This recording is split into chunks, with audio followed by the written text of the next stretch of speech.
Hello, welcome to Grandma's Keto Kitchen, all the way from Rock Hill, South Carolina. Hope you're having a wonderful day so far. I'm going to give you just a few minutes, so some of you will go ahead and hop on here. I know that I usually start at 12 on the dot. I'm running just a minute or two behind, but when you come on here, let me know who you are. Say, hi, tell me who you are, and say, I'm from wherever you're from. Again, I'm from Rock Hill, South Carolina. Would love to know who you guys are, where you watching from. That would be really great. I have a couple of really good things for you today. I haven't had breakfast yet. Intermittent fasting. Hi, honey. My honey's on here. He's always on here. I'm doing intermittent fasting today. So I decided to have breakfast for my keto kitchen today because I've been getting a lot of questions about what can you have for breakfast. I actually been getting a lot of questions lately, so I'm going to try to clear some of those up today. If you are on here, hi Ruby, thank you for joining. All right, Yvonne, thank you for joining. Athenia, I'm so glad y'all are here. Do me a favor, share this out and comment shared in the comments, and when you do, I'll enter your name into the June drawing. Some of you are already in there, but the more you share, the more your name goes in there, the bigger your chances are to win in June. And I've been choosing two people. The person that won last month, I can't seem to get hold of her. I got hold of the one that shared out, but the one that shared the most, I haven't got her yet. So I'm still trying to give her something. I really want to give you guys things. I like to give. Yeah, I know you're watching, honey. Yvonne says, hey, lady. Hi, Athenia. Okay, well, I'm going to get started so I won't be on here all day. I'm going to go ahead and cut my burner on here. Y'all see what I did? I bought one of these. That way, I don't have to carry my mirror light or whatever you call that, ring light. I don't have to carry it everywhere. I can just cook from right here. So I'm going to go ahead and cut on my burner to heat up my pan. When you are using a non-stick skillet, always get it hot before you put anything in there. If you don't wait for it to get hot before you put food in it, a non-stick skillet will still cause things to stick. It needs to be hot first. Hey, sweetie. Crystal Black is on here. She's my daughter. What about you? Charles, you better behave, Mr. Black. I'll put you in the pan. All right, so I'm heating this up. Today I'm going to be making some breakfast before I give you the keto tips. And the breakfast that I'm cooking is, well, let's just put it like this. How many of you miss going out for breakfast? Me. I used to love to go out to IHOP, and they had what's called an International Omelet. Who on here has ever had an International Omelet from IHOP? If you have, put IHOP in the comments, and I'll know that you're with me. You know what I'm talking about, because this is an amazing omelet. So I'm going to just do a simple omelet today called an International Omelet. And then I'll go over some things with you and let you know that you don't have to have eggs every breakfast. There's other things that you can have for breakfast. But I happen to be one of those people that love eggs. Oh, Dad's in trouble. Hi, Debbie. Thank you for watching, too. So anyway, I went ahead and I sprayed my pan. I don't even know what did I do with it. Okay, well, I've already sprayed my pan with some avocado oil. Or that's Crisco butter, buttered spray for the flavor. But that's what I did here. I'm going to be adding some fat into my food, which is very important on keto. So I just didn't use a lot of butter this morning, but you absolutely can use butter on keto.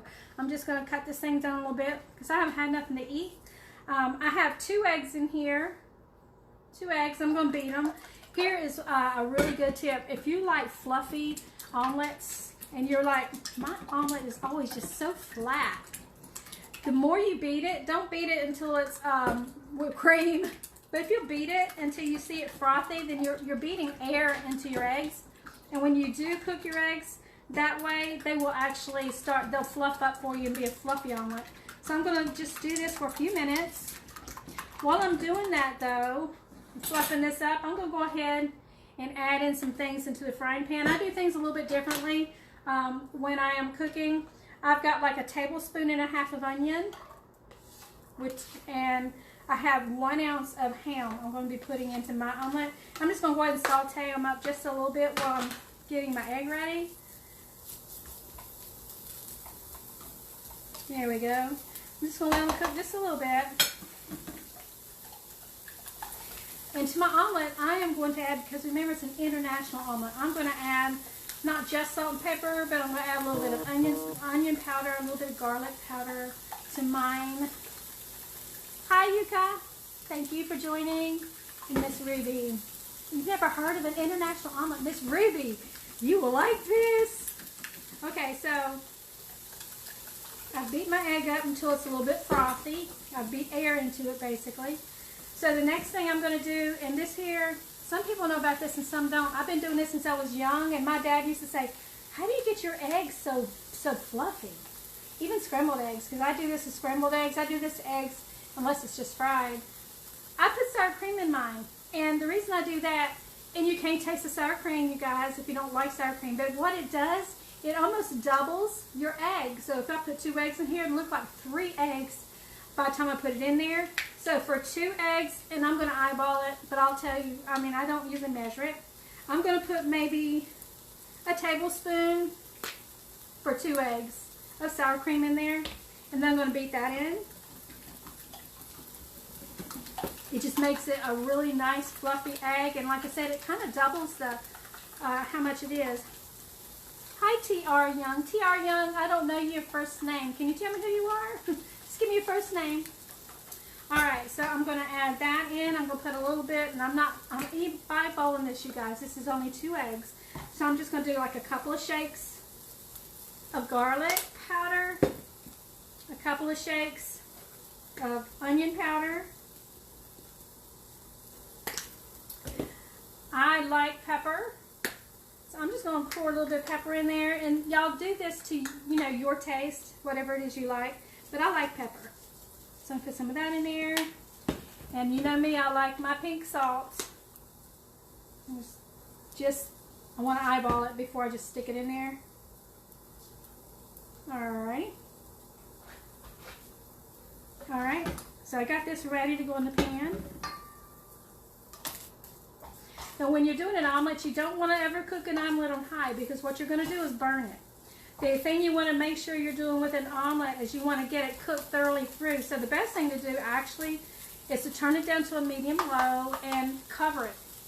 When you cover it, the heat will actually start cooking the whole omelet, including the top of it. I've seen different people do it different ways, and they all work, but this is how I do mine. I didn't get my thing out though. Let me see if I can find it. I got a big one. I see it. I see it. There it is. I got things all over my kitchen. Alright. So I'm going to go ahead and add in my omelet. I'm just going to pour it on top of this. Spread it out as thin as I can. And since I've got 2 omelets, I don't really have a big pan. Depending on how many omelets you put in there, how much you want, how thin you want it, is kind of how you'll figure out, you know, what size pan that you want to use. But I'm going to go ahead and cover that up, and I have it on like a medium low, and give that a few minutes. Now while this is cooking, and before I put the other stuff in there to make it international, I like international. Hi Crystal, Simeon, Dean. Thank you for watching. Vicky, thank you for watching. All right, here's some tips. Someone asked me this morning about eating keto dairy-free, or she also doesn't eat a lot of meat. She likes fish. Basically, that's all she likes. So, of course, I answered her question. I had to do a little bit of research myself to find out. I do know that Jenny, which is the lady that actually is teaching me all of these things, she did I think a week or maybe a couple weeks of dairy-free keto. So dairy-free keto is not hard, and I'm going to give you some tips. So if you want to get a paper and pen and you want to figure out how to do this dairy-free, go ahead and get your paper and pens while this is cooking, and you can write it down as I tell you, or you can just go back later and just watch the video, because I'm going to post it. Hi Emily, thank you for joining. All right, so dairy-free keto. I personally like dairy. I don't eat a lot of dairy. Sometimes I cut back on it. I do know that when I eat a lot of dairy, sometimes I'll have more pain in my feet or my knee. But when I don't eat dairy, I hardly ever have pain. So, you know, I'm not saying that that's what causes it, but I've heard it does. And for me, it actually is, it sparks inflammatory responses in my body when I eat a lot of dairy. So I try not to do a lot of dairy, but some I do. So here we go. First thing, even if you're eating a dairy-free keto diet, or even if you don't like a lot of meat, okay, you need your fat. So you need your fat on dairy-free keto as well. Fat actually helps you burn fat. And I remember my dad telling me that when I was young, fat burns fat, and I thought he was crazy. I did, but he wasn't crazy at all. It really does. The more, when you eat fat on keto, it helps you get your body into a state of ketosis where you actually start burning body fat a lot quicker. So you can eat healthy fats, even when you are eating dairy-free. Because a lot of times we choose like the cheese, say for instance, to fill up our fat void or whatever. I wrote some down. Dairy-free fats include avocado, eggs, of course. If you don't eat eggs, I've got some information about that too. Sardines, if you like sardines, salmon, nice fatty steak, olives, coconut oil, bacon fat, olives, nuts, things like that. That's some of the ways you can add in some extra fats into your diet. Let me check this right quick. Ooh, it looks like it's about done. So what I'm going to go ahead and do, and okay, that's the fats, and I'll go over the rest of it in just a minute. I'm going to go ahead and add in, I have pepper jack cheese with jalapenos because it's international, and I just wanted some. A lot of people just choose to put cheddar, and cheddar's good too, because usually that's what I use. But I'm out of cheddar, so I chose this one today. Here I am telling you, dairy-free. I'm not dairy-free this morning, okay? I like dairy. All right, so I put a little bit of that in there. It is an international one, so we actually have the onions in there. I have a little bit of ham. I just added jalapeno jack cheese. I am also going to add in a couple of tablespoons of salsa. Now, be sure you check your salsa net carbs if you're counting your macros. But this particular one here is pace. I don't know how to pronounce it. But for 2 tablespoons, it's only 1 net carb. So I'm using this morning. I'm going to flip it over. Sometimes it's pretty and sometimes it's not.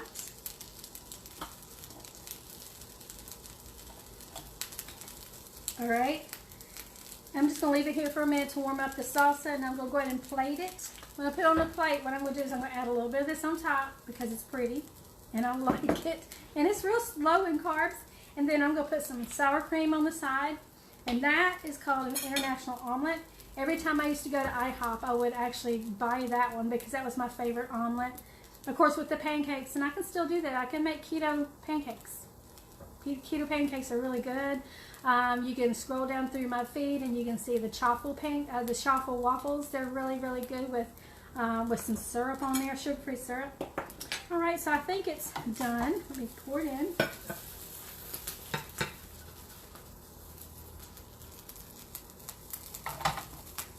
All right, here's the omelet. Like I said, it kind of tore up a little bit over here, but you know what? It's going to taste the same.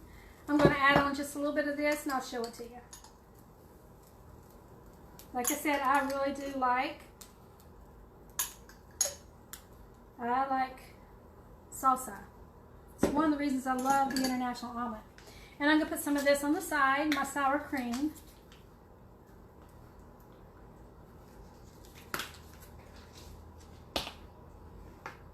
Take a look. This is my breakfast this morning, and it's going to be amazing. Because I didn't use the butter, though, you guys, but I used a spray. This one here actually doesn't even have that much fat in it. But the fats it does have is very healthy for you. So that right there is amazing. It's really good, and I'm getting ready to eat it because I have had nothing to eat today. So we just went over the fats. Next thing I want you to know is you have to have protein.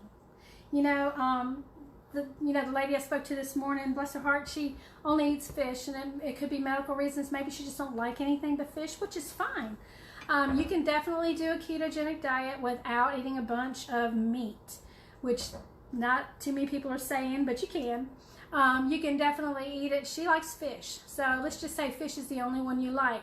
You can actually fill in the gap with protein powders. You can make some nice smoothies, add in some protein powders. Be sure you check the sugar content when you choose your protein powder.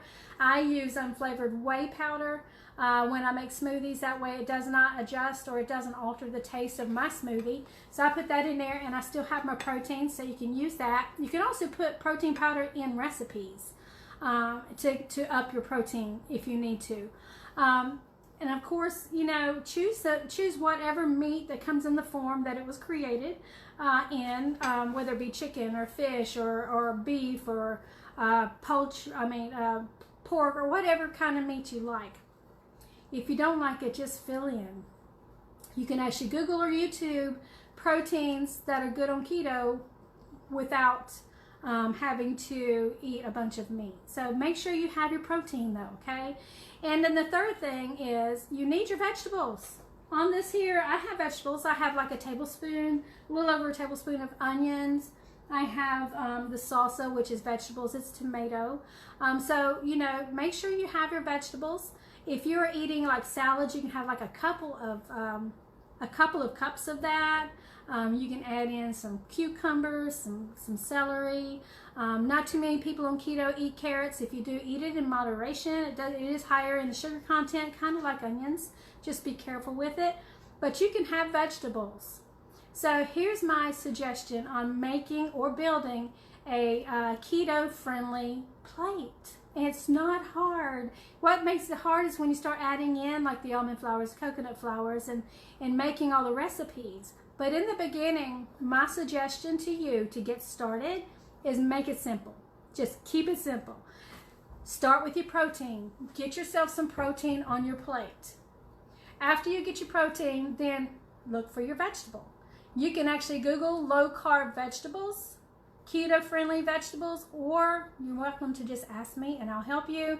I can add you to the group. Type group in the comments if you're not in there to get a foods list with vegetables in there.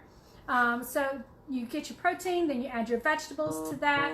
Third thing, add fat. You need to add some fat. So this here, I added sour cream for some fat to my omelet. And of course the eggs have natural fat already in the yolks. So I've got a good healthy meal right here. So protein first, add in your vegetables second, add in your fats, get a glass of water. You've got a healthy ketogenic meal right in front of you. And remember, the fats, you don't have to have a bunch of fats, but the more you put in there for flavor or whatever, it keeps you satiated, where you don't get as hungry as soon as you would if you didn't have that fat on your plate. So fat is very good for you on keto. It'll help keep you full a lot longer. All right, let's see, what else am I missing? And the one final thing I want to give you, if you don't eat eggs, you can have things like chia seed pudding for breakfast. Put some nuts and some berries in there. It's great. I've done it. I do it still sometimes. I like chia seed pudding. If you want that for that breakfast recipe that I created, type group in the comments or type chia seed pudding in the comments, and I'll tag you to that inside the group because it's amazing. It's really, really good. All right, so when you are baking and you don't want to use an egg, or let's just say you're out of eggs, but you might have these other ingredients. Here's how you can actually substitute an egg when you are baking, and this doesn't matter what lifestyle you're living. You can substitute eggs in baking. Ready? Number one, flaxseed meal. Flaxseed meal. You can get it at Walmart. You can order it online. Don't matter. But you can get flaxseed meal over usually where you get the flours.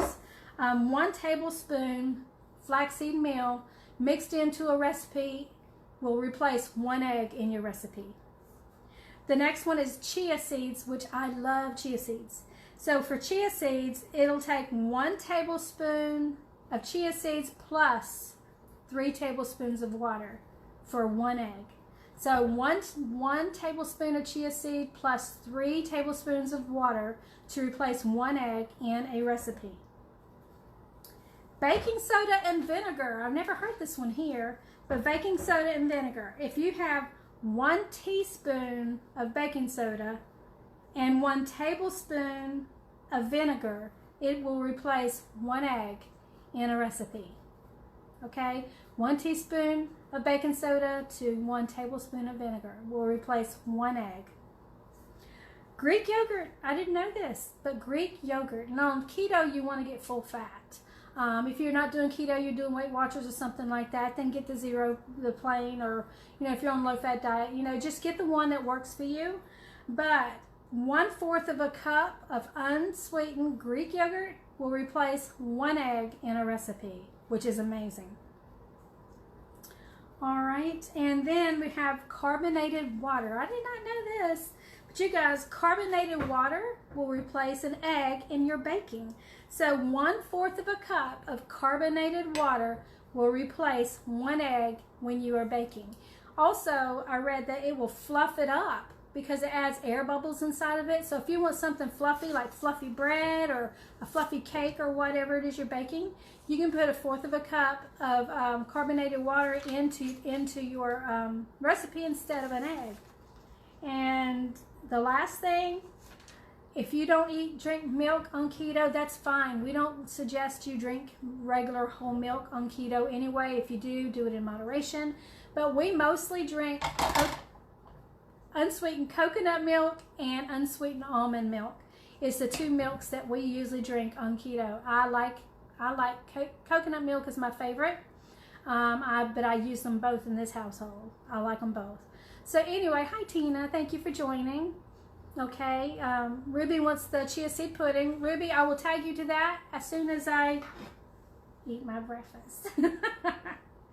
Alrighty, so I hope you enjoyed the recipe. I hope you make the recipe. Do me a favor, share this out. The more you share, the more time your name goes inside of the drawing.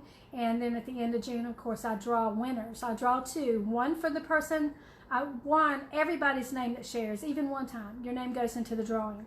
If you share a lot, the one that shares the most, you actually get it entered into another drawing for another prize. So it's possible to win 2 prizes. That's amazing. So anyway, God bless your day.